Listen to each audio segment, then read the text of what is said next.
बिस्मिल्लाहिर्रहमानिर्रहीम। आज हम डिस्कस करेंगे कॉम्बिनेट्रिक्स, उसका लेक्चर है 14। हमारे पास फर्स्ट थ्योरम है यानी थ्योरम नंबर 6 है 1 माइनस एक्स इंटू ए एक्स। देखें यहाँ ए क्या है, जनरेटिंग फंक्शन है, उसको किससे मल्टीप्लाई करेंगे 1 माइनस एक्स से। इस generating function for a sequence C R where C naught A naught C R A R minus A R minus 1 for all value of R. हम साबित करेंगे कि जब हम जनरेटिंग फंक्शन को 1 माइनस एक्स से मल्टीप्लाई करेंगे जो उसका सीक्वेंस बनेगा वो ए naught A one minus A नाट होगा, ए टू माइनस ए नाट होगा। देखें ये हमारे पास जनरेटिंग फंक्शन है। अगर आप इसका सीक्वेंस देखें जो हमारे पास generating function A of X है उसका सीक्वेंस क्या है ए नाट, अगर मैं इसको ए आर से लिखूँ A naught A one A two up to so on. जो हमने मल्टीप्लाई करने के बाद जो हमने सीक्वेंस फाइंड करना है वो आना चाहिए A naught A one minus A naught A two minus A one. हाँ जी, जनरेटिंग फंक्शन मैंने लिख लिया A of X A naught plus A one X plus A two X two up to so on. इसको किससे multiply किया जाएगा 1 minus X से। पहले हम इसको पूरे फैक्टर को 1 से मल्टीप्लाई कर दिया मैंने, फिर मैंने इसको माइनस एक्स से मल्टीप्लाई किया जाएगा minus A naught x minus A one x square minus A one x cube. क्या करेंगे, कॉन्स्टेंट को आपस में ऐड कर देंगे, एक्स टर्म को आपस में ऐड कर लेंगे और एक्स के टर्म को आपस में ऐड कर देंगे। A naught A one minus A naught X A two minus A one X के। देखें सिमेट्री बन रही है यहाँ।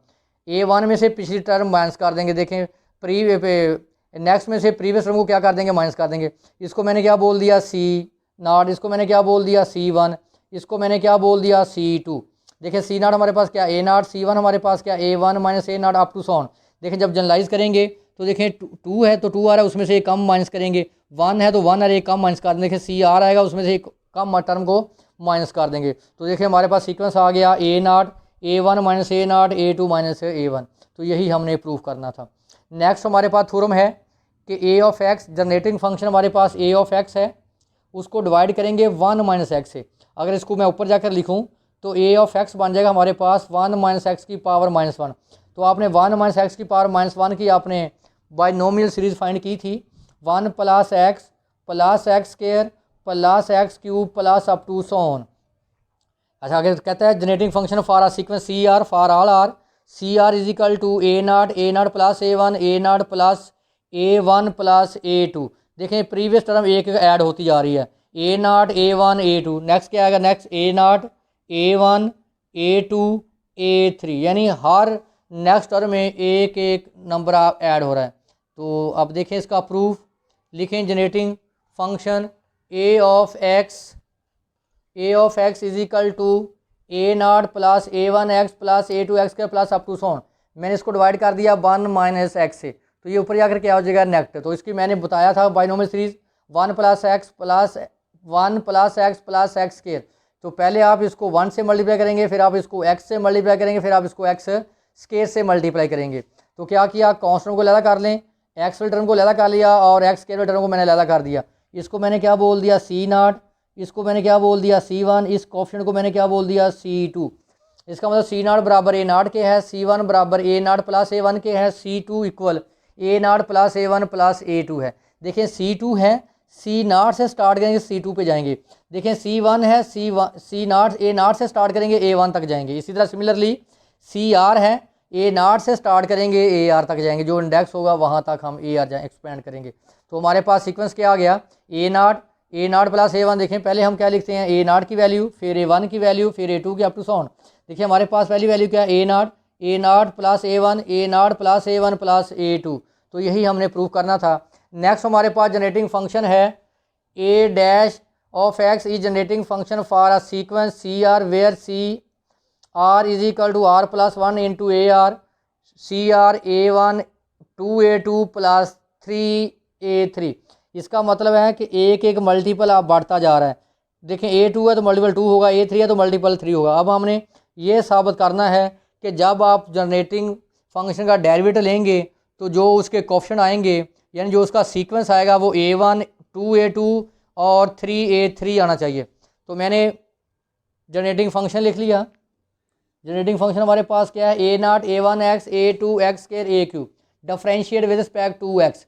कॉन्स्टेंट का डेरिवेटिव 0, एक्स का डेरिवेटिव 1 ए वन, इसका derivative 2 X two A two X आ गया, इसका डेरिवेटिव 3 एक्स स्क्वायर, क्योंकि एक्स क्यूब का जो डेरिवेटिव होता है वो होता है 3 एक्स स्क्वायर।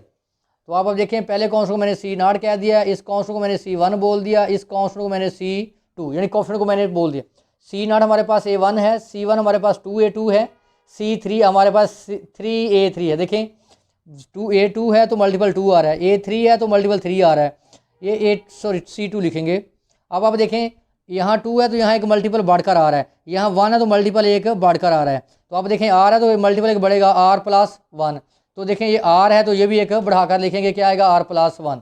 देखें हमने लिखा था CR, देखें इसमें से एक बढ़कर मल्टीपल आएगा R+1, और जो R का इंडेक्स है वो भी एक बढ़ाकर लिखेंगे। जैसे देखें ये C2 है तो 3 आया, 2 है तो यहाँ एक 3 बढ़ाकर लिखेंगे। तो हमारे पास ये A0 है, A1 है और A2, ये हमने प्रूव करना था। नेक्स्ट हमारे पास है x(a')(x). अब जो हमारे पास जनरेटिंग फंक्शन है उसका डेरिवेटिव लेंगे और उसको x से मल्टीप्लाई करेंगे। Generating function for a sequence CR is equal to RAR। इसका मतलब है इसका मतलब अगर C1 होगा तो A1 होगा, अगर C2 होगा तो 2A2 होगा, जितना मल्टीपल होगा उतना ही उसका इंडेक्स होगा A का। तो आप अब देखें ये मैंने शो करना है, मैंने जनरेटिंग फंक्शन ले लिया, उसका हमने डेरिवेटिव ले लिया, डेरिवेटिव लेने के बाद हम इसको मल्टीप्लाई करेंगे x से।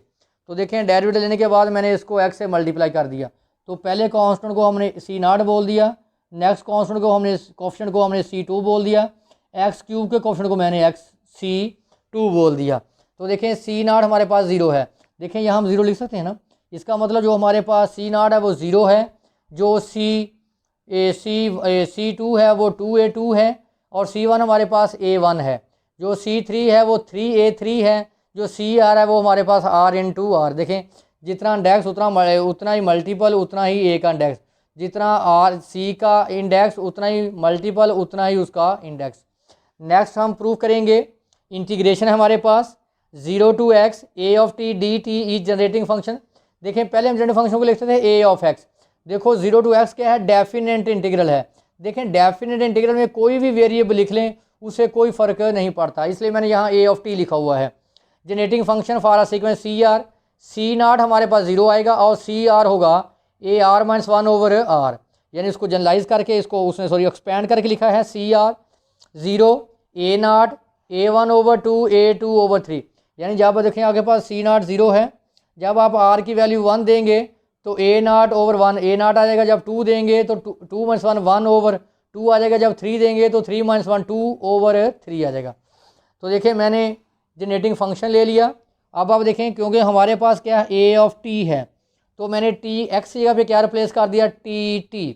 अब दोनों तरफ हम इंटीग्रेट करेंगे, लिमिट क्या लेंगे 0 to x, इसको इंटीग्रेट करें क्या आ गया t, क्योंकि हम विद रिस्पेक्ट टू t कर रहे हैं, t को इंटीग्रेट करें t2/2, इसको इंटीग्रेट करें t3/3, upper limit minus lower limit. जब आप अपर लिमिट पुट करेंगे तो आंसर किस में आएगा, x में, upper limit minus lower limit.